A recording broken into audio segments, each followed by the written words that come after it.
सुखदेव जी मन में लेकर के चल रहे हैं अनेकानेक प्रश्न को कि देखो, जब जनक राजा की सभा है, जनक राजा का महल है और त्यागी पुरुष है, तो वहां किसी प्रकार का कोई बंधन नहीं होगा, किसी भी प्रकार का।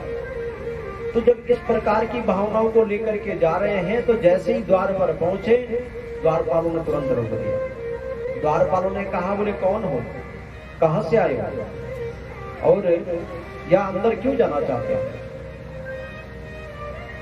सुखदेव जी ने जो ये शब्द सुने तो सुखदेव जी पीछे हटे। सुखदेव जी ने कहा, बोले कमाल के राजा है राजा जनक। मन ही मन विचार कर रहे, या तो पहले ही पूछताछी हो गई। अब जो परिहार था, जो प्रतिहार था, जो द्वारपाल था, उसने जिज्ञासावश जब सुखदेव जी चुप रहे तो सुखदेव जी से कहता है कि ब्रूहि मोकोसी किम ब्रह्मन, अरे आपने मौन क्यों धारण कर लिया? क्या तुम गूंगे हो जो बोल नहीं पाते हो, या बहरे हो जो सुन नहीं रहो मेरी बात को? अगर अंदर जाना चाहते हो तो बिना महाराज की आज्ञा से कोई भी अंदर नहीं जा सकता है, कोई भी नहीं जा सकता। अगर आपने अंदर जाना है तो फिर अपना परिचय दो, आप कहां से आए हो, किसके शिष्य हो, कौन सी जाति के हो, ये सब आपको बताना पड़ेगा। कि चलम न बिना कार्यम न भवेदित में मति। और जब तक मुझे लगता है तुम बिना कारण के भी नहीं आए, बिना कारण के कौन जाएगा? कुछ ना कुछ कारण तो होगा, तभी तो यहाँ आए हो। मेरी मति ये कह रही है कि तुम्हारे मन में कुछ ना कुछ कारण तो जरूर है। तो जब ये बातें कही तो सुखदेव जी चुप हो गए। सुखदेव जी ने एकदम मौन धारण कर लिया, काफी देर खड़े रहे, काफी देर। अब जो प्रतिहार था, जो वहां पर द्वारपाल था, उसको भी बुरा लगा कि कहीं मैंने कटु शब्द तो नहीं कह दिए संत को, आखिरकार को ऐसा चुप कैसे हो सकता है। तो जब इन बातों को मन में ध्यान धर करके तो फिर दोबारा जाकर के सुखदेव जी से कहा कि आप नाराज हो क्या? अब सुखदेव जी ने बहुत सुंदर बात कही कि यदर्थ मागतो शम्य यत्र तत्प्राप्यं वचना तव विदेह नगरं द्रष्टुं प्रवेशो यत्र दुर्लभः। बोले तुम पूछ रहे हो मैं किस लिए यहाँ पर आया? किस लिए, जिस लिए भी आया था वो तो सब चकनाचूर हो गया। अब तो बताने के लायक भी नहीं रहा कि मैं किस लिए आया था। मैंने तो सोचा था राजा जनक के यहाँ जाकर के मेरे मन की शांति होगी, मेरे जो मन में प्रश्न है वो सारे के सारे समाप्त हो जाएंगे। पर यहाँ पर आकर के देखता हूँ, यहाँ तो राजा जनक का ड्रामा ही दुनिया भर का है। यहाँ पर द्वारपाल खड़े करके रखे हैं, वो परिचय पूछ रहे हैं, कहां से आए हो, किस लिए आए हो, बिना महाराज की आज्ञा के प्रवेश नहीं होगा। सुखदेव जी का मन टूट गया, व्यथित हो गए कि वंचितो हम स्वयं पित्रा दूषणं कस्य दीयते भ्रामितो हम महाभागा कर्मणा वामहि तले। सुखदेव जी ने कहा, कितना दुर्भाग्य है मेरा। अरे विधाता, मैं छला गया, मैं लूटा गया, मैं अपने पिता की बातों में आकर के मूर्ख बन गया। मेरे लिए यही सही था, यही उत्तम था कि मैं अपने जो मेरे मन के जो विचार थे उन्हीं पर ही रहता था।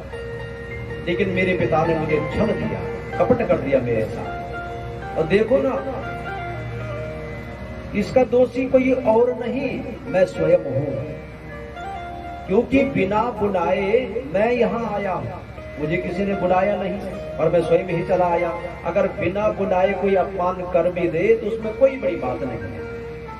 अगर कोई बुला करके अपमान करे तो बुलाने वाले का कसूर है, लेकिन बिन बुलाए जो जाएगा उसका अपमान अगर हो रहा है तो उसका तो स्वयं ही अधिकारी है, स्वयं ही अधिकारी है। बड़े चिंतित सुखदेव जी हुए हैं। इन बातों को सुन करके वो जो द्वारपाल था उसका मन द्रवीभूत हुआ। ये कोई बहुत बड़े संत हैं और कहता है कि साम पूर्वमुवाचासो तम छताम संस्थितम मुनिम गच्छ भो यत्र ते कार्यम यथेष्टम द्विज सत्तमः। कहा ब्राह्मण देवता मुझे क्षमा कीजिए, मेरे से अपराध हुआ है, मेरे से गलती हुई है, और जहां पर आप जाना चाहते हो, जिस भी महल में प्रवेश करना चाहते हो, आप स्वच्छंद होकर के जा सकते हो, आपको कोई रोकेगा टोकेगा नहीं। मुझे लगता है आप कोई धीर गंभीर संत ब्राह्मण है, बड़े ज्ञानी ध्यानी ब्राह्मण है, और मेरे से अपराध हुआ है। सुखदेव जी का मन थोड़ा सा बदला। मन में सोचते हैं कि बोले जब यहाँ तक आया हूं तो एक बार राजा जनक को तो मिल करके जाता हूं। राजा जनक एक अभिलाषा है सुखदेव जी की कि क्या प्राप्त होता है यहाँ से, क्या सन्मार्ग मुझे मिलेगा, मेरे प्रश्नों का उत्तर मुझे प्राप्त होगा कि नहीं होगा। इन सब बातों को लेकर के और परीक्षाएं धीरे धीरे करके हो रही है सुखदेव जी की। अंदर से जब पता चला राजा जनक को कि सुखदेव जी आए हैं, तो अपने एक सैनिक को भेज करके कहा कि इनको भ्रमण कराओ, नगर भ्रमण, और इनकी सुंदर व्यवस्था करवा लो। कि छायायामो तपेशेवा समुदर्षि महत्तमा ज्ञानम कृत्वा तथेकान्ते स्थितास्थाणु खिंचाचलः। कहा अनेक जगह उनको भ्रमण कराया, देखा क्या ठाट बाट है, राजमहल है, बड़ी बड़ी बिल्डिंगें बनी है, कहीं पर तालाब है, उन तालाबों को सजाया गया है, कहीं पर फूल के बहुत सुंदर सुंदर बगीचे हैं। उनमें जाकर के भी सुखदेव जी का मन खिन्न रहा, उनके प्रति कोई आसक्ति ही नहीं है। क्या करेंगे इन सब चीजों का, इनकी हमें जरूरत ही नहीं है। फिर एक परीक्षा ली, रात्रि के समय एक सुंदर महल में ठहराया। अभी तक जनक जी इनको मिले नहीं है, और जब महल में ठहराया तो वहां पर जो सुंदर सुंदर वहां पर गणिकाएं थी, उनको भेजा उनकी सेवा में। कम से कम 3-4 दिन की सेवा हुई। उन्होंने बड़ी सेवा सुखदेव जी की, और परिवर्तित हुआ है हृदय उन गणिकाओं का। जो गणिकाएं थी वो सुखदेव जी के उस व्यवहार को देख करके और सुखदेव जी के प्रति पुत्र भाव पैदा हो गया, और सुखदेव जी ने भी उनके साथ मातृवत व्यवहार किया कि जितेंद्रियम मुनि मत्वा सर्वा पर्यस्तदा अरण्ये व्यस्त शुद्धात्मा मातृभावम कल्पयत। सूत जी कहते हैं कि माता के जैसे भाव होता है उस प्रकार से उन सभी गणिकाओं के साथ भाव सुखदेव जी का जग गया। यानी मान लीजिए आपने कोई गुरु धारण किए, इस बात को समझिएगा, गुरु जी को देख करके आपकी भावना होनी चाहिए कि हम भी गुरु जी के जैसे पूजा पाठ कर सकें, हम भी अपने जीवन को धन्य बना सकें। तो ये है सीधी धारा। लेकिन जब गुरु जी कहें कि देखो आपने यहाँ पर बंगला बनाया, एक बंगला मेरा भी यहाँ पर बना दो, आपने कौन सी गाड़ी खरीदी है, मैं भी एक गाड़ी खरीद लूं, तो जब ये भावनाएं आ जाए तो गुरु जी फिर गृहस्थियों की तरफ भाग पड़े हैं। ये उल्टी गंगा बह पड़ी है।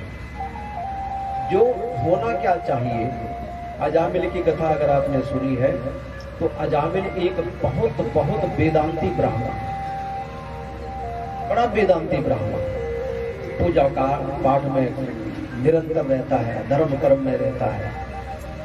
एक गणिका से, वैश्या से संसर्ग हुआ वन में, तो उसकी सुंदरता पर मोहित हो गई। तो होना तो ये चाहिए था कि वो गणिका, वो वैश्या उस ब्राह्मण के संसर्ग में आकर के वो भी शुद्ध पवित्र हो जाता, लेकिन अजामिल उस गणिका के प्रभाव में आ गया और सारे धर्म कर्म से गिर गया, पतन हो गया। और इतना पतन हुआ कि ब्राह्मण ही संतों का दुश्मन हो गया। संतों को गाली गलौज देना, अभद्र भाषा प्रयोग करना। यहां पर गणिकाएं जिनका कार्य वैश्यवृत्ति का है, वो सुखदेव जी के सानिध्य में आकर के, सुखदेव जी भी कोई ऐसे नहीं है कि कोई बदसूरत हो या कोई कमजोर हो या कोई वृद्ध हो, नव युवक सुखदेव जी जिनका अभी विवाह तक नहीं हुआ है, उनके संसर्ग में आकर के वो वैश्या भी मातृवत भाव सुखदेव जी के साथ करने लग गई। और वर्णन किया गया है कि उन्होंने अपना सारा वैश्यवृत्ति का काम बंद कर दिया, भगवान के भक्त बन गए। प्रभुपाद जी की महिमा आपने सुनी, विदेशों तक जाकर के और विदेशियों को भी अपना अनुयायी बना दिया, भगवान कृष्ण के उपासक बना दिया।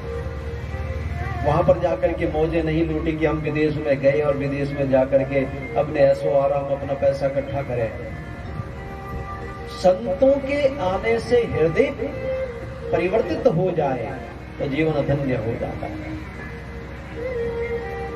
सुखदेव जी की उस सेवा को देख करके, उस भाव को देख करके सारे महल में सुखदेव जी की जय जयकार हो गई। प्रातः काल की बेला में अगले दिन राजा जनक अपने मंत्री को साथ में लेकर के आए और एक गौदान के साथ गाय ब्याई हुई, बछड़ा साथ में, पूजन किया है सुखदेव जी का। तो पहले संत ब्राह्मण इत्यादि आते थे तो उनको पूजन किया जाता, उनको दक्षिणा दी जाती है ना। अब थोड़ा सा परिवर्तित हो गया, जिन घरों में अभी भी ये सभ्यता है तो चलो अन्य समान तो नहीं, लेकिन तिलक करके चाहे वो लिफाफा 10 रुपए 20 रुपए जो भी जिसकी सामर्थ्य है उसके अनुसार पूजा करते हैं। यानी संत ब्राह्मण कभी घर से खाली नहीं जाने चाहिए। तो पहले की व्यवस्था थी कि पहले लोग गौदान करते थे, कोई संत ब्राह्मण आ जाए तो घर पर सबसे पहले गौदान करके गौदान से उनका पूजन करते थे।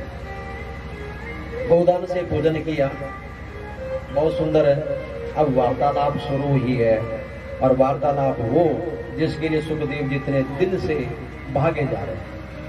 जिस प्रश्न का उत्तर, जिस संशय का उत्तर पिता व्यास जी नहीं दे सके, अब राजा जनक से आकांक्षा है कि क्या राजा जनक उन बातों को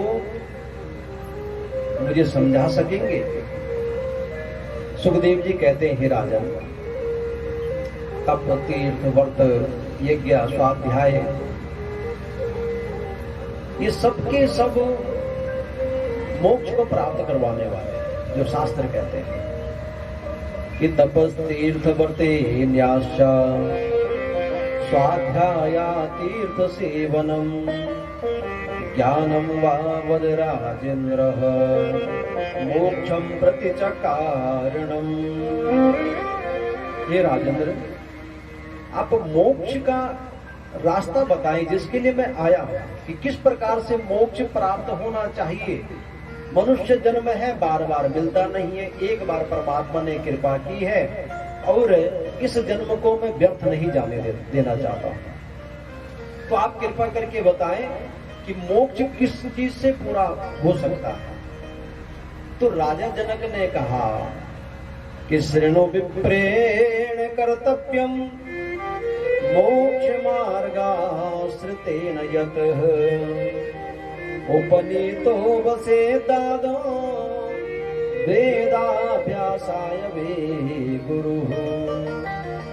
जीवन से लेकर के और मरणोपरांत तक राजा जनक ने सारी कथा कह डाली।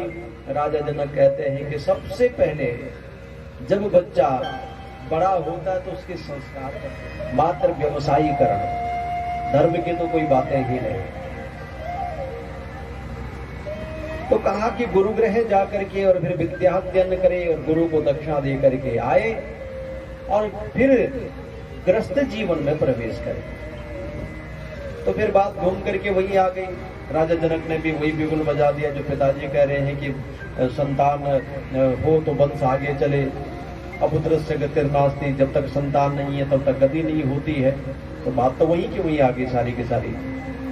उसके बाद कहा कि अपनी जाति अपने धर्म का ध्यान रख करके विवाह करें और पारिवारिक जीवन में इस प्रकार रहे जिस प्रकार से कीचड़ में कमल रहता है।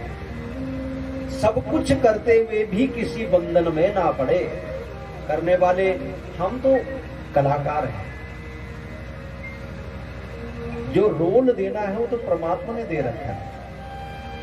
और कहीं पर कहीं कोई डायरेक्टर किसी नाटक को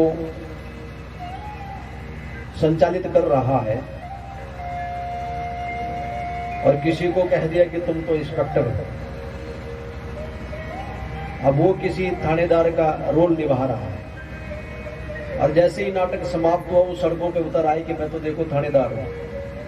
फिर उसका रिजल्ट क्या होगा? लोग धुलाई कर देंगे, बड़ा आया तो थानेदार। अरे थानेदार होगा तो उस नाटक का होगा, यहां का क्या थानेदार था? ठीक उसी प्रकार ये जीवन है। भगवान ने नाटक के लिए दे रखा है, जो तुम्हारे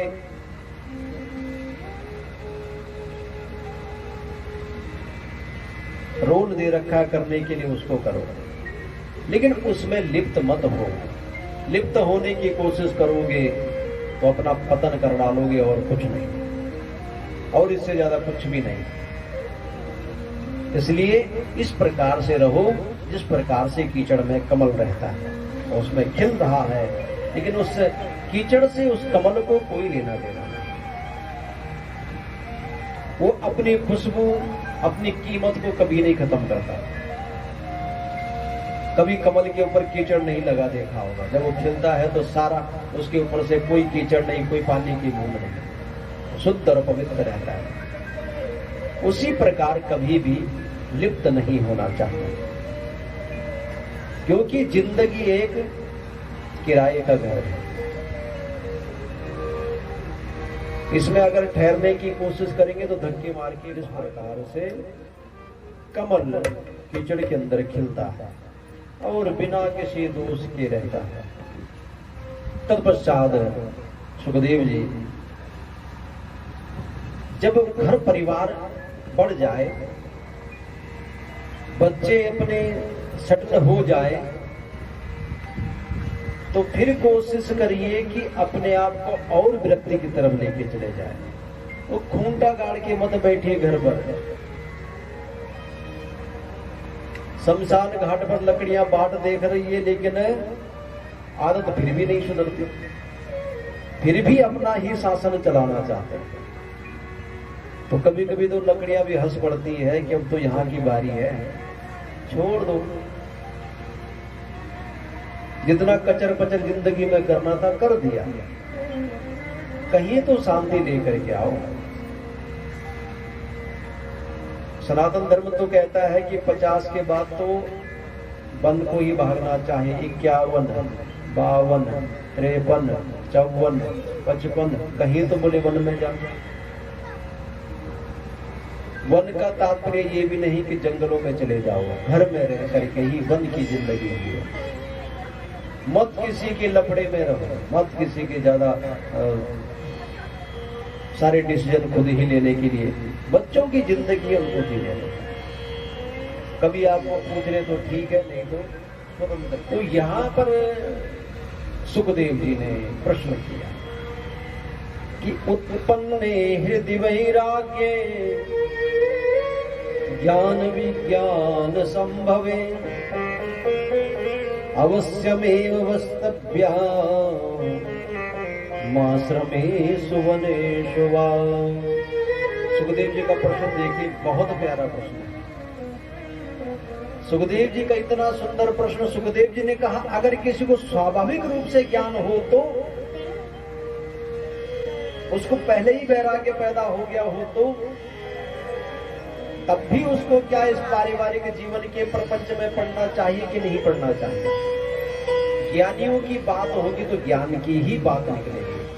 सुखदेव जी परम ज्ञानी तो जनक जी और महाज्ञानी, और दोनों के बीच में जो वार्तालाप है, जो पहले पिता पुत्र में था, वो राजा जनक और सुखदेव जी के बीच में चल रहा है। इस प्रश्न को देखिए, अगर हम सोचे तो किसी के पास जवाब नहीं कि हाँ भाई, अगर किसी को सच में परम ज्ञान प्राप्त हो चुका है तो उसको तो सीधे जाना चाहिए। लेकिन यहाँ पर राजा जनक ने जो जवाब दिया, उसके बाद सुखदेव जी ने गृहस्थ आश्रम स्वीकार किया। राजा जनक जी ने कहा, सुखदेव जी, जो ये सब बातें आप कह रहे हो किस लिए कह रहे हो? इसका कारण क्या है? इसका मूल स्रोत क्या है? क्यों आप ग्रस्त से भागना चाहते हो? आप इन चीजों से भाग करके जाओगे कहां? तो सुखदेव जी ने कहा, इस द्वंद में कौन फंसना चाहता है? इंद्रियां उनको जितना मर्जी आप भोगी जाओ, कभी संतुष्टि ही नहीं होती है, कभी भी तृप्त नहीं होती। आज आपको जलेबी खाने का मन है, तो आज के लिए जी भर के खा लिया, इसका तात्पर्य ये नहीं कि कल वो दोबारा आकांक्षा नहीं होगी, फिर कहेगी भाई जलेबी लेकर के आओ। आज आपका मन घूमने का है, तो इसका तात्पर्य ये नहीं कि आप खूब घूम आए, थक आए, तो कल फिर ये इंद्रियां नहीं कहेंगे कि चलो घूम करके आ जाए। इंद्रियों की लोलुपता बढ़ती चली जाती, समाप्त नहीं होती। तो राजा जनक ने कहा कि देखो, इंद्रियां तो उसमें ग्रस्त क्या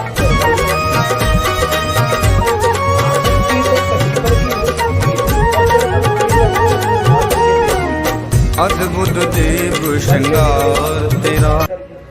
राजपाट भी ऐसा भी नहीं, ऋषभदेव जी का साम्राज्य पूरे भारतवर्ष के राजा थे। उस सब को त्याग करके वन में गए। वन में एक हिरण के बच्चे के पीछे आसक्ति हुई और सारे करे कराए पे पानी फेर दिया। जन्म ही हिरण का लेना पड़ा। तो कौन कहता है कि घर बार छोड़ करके ग्रस्त जीवन यापन करके और फिर कोई आसक्त नहीं हो सकता? कि ऊर्ध्वं सुप्तः पते तेवा न शयान पतत्यधः परिवृज्या परिम्पृष्टो न मार्गा लभते पुनः। राजा जनक कहते हैं कि देखो, जो व्यक्ति जितनी ऊंचाई पर सोया हुआ होगा उसको गिरने का उतना ही खतरा होगा। अरे जिस व्यक्ति ने गद्दा ही जमीन पे लगा रखा हो, गिरेगा कहां? लेकिन अगर कोई ऊंचे बेड पर सो रखा है तो उसके गिरने की संभावना भी उतनी ही ऊंची होती है। जो जितने ऊंचे पद पर है, अगर वो गिरता है तो उसका पतन ही उतना ज्यादा हो जाता है। आपका मन है कि आप सन्यासी बने, क्या शर्त है? आपको अपने ऊपर भरोसा है कि आप वन में जाकर के कोई आपको पशु पक्षी इत्यादि किसी पर आप आसक्त ना हो सकता है आपको आश्रम पर ही ज्यादा प्रेम जाग पड़े, अपने आश्रम की सफाई पे लगे रहे, उसको सजाने पर लगे रहे। हो सकता है कोई हिरण इत्यादि, बच्चा इत्यादि, कोई जानवर आपके आश्रम के इर्द गिर्द घूमे, उसी से आसक्ति हो जाए, उसी के पालन पोषण में लग जाए। क्या वन में जाकर के आप भोजन नहीं करोगे? उस भोजन के लिए भी आपको आसक्ति करनी पड़ेगी, यानी किसी न किसी का कहीं न कहीं कोई संबंध रखना पड़ेगा ताकि दाल फुल्का आ सके। तो आसक्ति तो वन में भी जाकर के हो। सुखदेव जी को इन बातों को सुन करके थोड़ा खोखलापन नजर आया। सुखदेव जी ने कहा कि मैं आपकी बात से संतुष्ट नहीं हूं राजन, जो बातें आप मुझे कह रहे हैं उन बातों पर कोई किसी प्रकार का समुत्थानं विदेहि भूपते कुटिलं नाम जानीहि नान्यथेति कदाचन। मुझे तो आपके इस विदेह नाम पर भी शंका होती है और पाखंड लगता है। सुखदेव जी ने दो टुक शब्द में राजा जनक को साफ साफ शब्दों में कहा कि मुझे तो आपके अंदर भी पाखंड ही नजर आता है। किस तरह से विदेह? मुझे तो लगता है कोई आपके परिवार में विदेह हुआ होगा जिसने सब कुछ छोड़ा और फिर उसी के नाम को आप आगे चला रहे हो, यानी वंश परंपरा से वो नाम लेकर के आ रहे हो कि ये भी विदेह है, वो भी विदेह है। तो ये दूसरों के साथ छल और कपट करना है। किस तरह से? मान लो किसी के घर में कोई किसी पीढ़ी पर कोई डॉक्टर हुआ है और फिर बाकी लोग भी अपने नाम के आगे अगर डॉक्टर लगाए तो सरासर लोगों को छल कर रहे हैं, कपट कर रहे हैं। अरे डॉक्टर एक हुआ और तुम उसके नाम का फायदा उठा रहे हो। अपने पास, तुम्हारे पास न कोई डिग्री है, ना तुम किसी का इलाज कर सकते हो। राजा जनक ने कहा, अब जब तुमने ये बात कही है तो बोले एक उत्तर अब मैं तुम्हें देता हूं। और राजा जनक ने ये सबसे बड़ी बात कही जिससे कि सुखदेव जी का मन भी हिल गया कि विकल्पोपहतस्तम वे दूरे देश मुपागतः न मे विकल्प संदेहो निर्विकल्पो स्मृति सर्वतः। राजा जनक ने एक बात कही, सुखदेव मैं विरक्त हूं, मैं बिना संदेह के हूं, मेरे मन में कोई किसी प्रकार का प्रश्न नहीं है, इसलिए मैं इस राज्य में भी बड़ी शांति से बैठा हूं, बड़ी शांति के साथ। लेकिन तुम चिंतित हो, तुम व्यथित हो, तुम दुखित हो, तुम्हारे मन में संदेह है, इसलिए तुम इतने दूर से भी मेरे पास चल करके आए हो। मुझे कहीं जाने की जरूरत ही नहीं पड़ी और तुम यहाँ पर चल करके आए हो। मैं इस राज्य में रह करके भी इस राज्य में लिप्त नहीं हूँ। मैं सुख से खाता हूँ, आनंद से सोता हूँ, सुख से विचरण करता हूँ, मुझे किसी प्रकार की कोई समस्या नहीं। भगवान का भजन भी बिना बड़न के करता हूँ, बिना किसी दबाव के करता हूँ, स्वच्छंद होकर के भगवान का भजन करता हूँ। तो बताओ मैं कहाँ से इसमें लिप्त हूँ? मैं तो आनंद ले रहा हूँ, परमात्मा ने मुझे ये राज्य दिया है और इस राज्य को सुचारू रखने के लिए जो व्यवस्था होती है उसको आनंद के साथ करता हूँ और कहीं पर मुझे कोई व्यवधान नहीं है। इस बात को सुन करके राजा जनक के धैर्य को देख करके सुखदेव जी भी नतमस्तक हुए हैं और सुखदेव जी ने कहा, राजन आपकी बात से मैं अब संतुष्ट हुआ हूं कि सच में कहीं पर भी रहो मन की शांति रखो, मन को काबू रखो। अगर मन काबू आ गया तो कुछ भी काबू करने की जरूरत नहीं है, कुछ भी काबू करने की जरूरत नहीं है। चाहे वन में रहो, चाहे घर पर रहो, मन की तरंग मार लो, बस हो गया भजन। भजन की सबसे बड़ी परिभाषा कि मन की तरंग मार लो।